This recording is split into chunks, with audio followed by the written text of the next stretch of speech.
Shalom saudara, kita bertemu lagi dalam pembacaan firman Tuhan. 1 Petrus pasal 2 ayatnya yang kedua.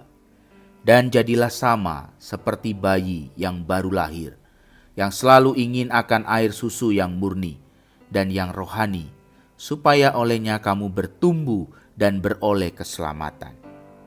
Ketika kita kecil, ketika kita sekolah selalu diberi bekal oleh orang tua kita, supaya kita tidak membeli jajan dan makanan sembarangan.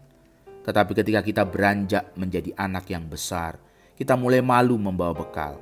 Kita beli jajan sendiri, kita beli makanan sendiri. Hidup rohani sama seperti demikian.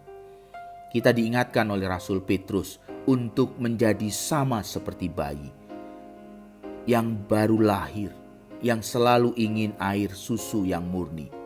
Firman Tuhan seperti air susu yang murni bagi seorang bayi.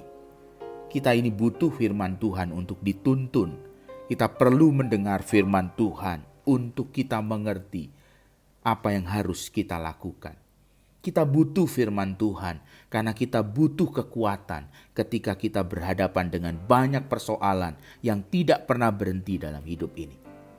Saudaraku yang dikasihi Tuhan, Rasul Petrus mengatakan demikian karena Rasul Petrus mengalami bagaimana dia gagal ketika dia tidak taat dan tidak mendengar Tuhan.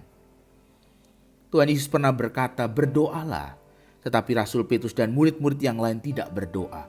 Lalu mereka jatuh, mereka gagal. Karena mereka tidak mampu menjalani kehidupan mereka tanpa firman Tuhan. Ketika Yesus mengingatkan Rasul Petrus, dan Petrus merasa bahwa dirinya hebat. Dia merasa dewasa imannya. Dia gagal ketika dia tidak mendengar apa yang dikatakan Yesus. Dia menyangkal Yesus 3 kali. Saudara, Rasul Petrus mengatakan apa yang menjadi perjalanan imannya dengan Tuhan. Bagaimana kita hidup di dalam Tuhan. Kita selalu butuh seperti seorang bayi.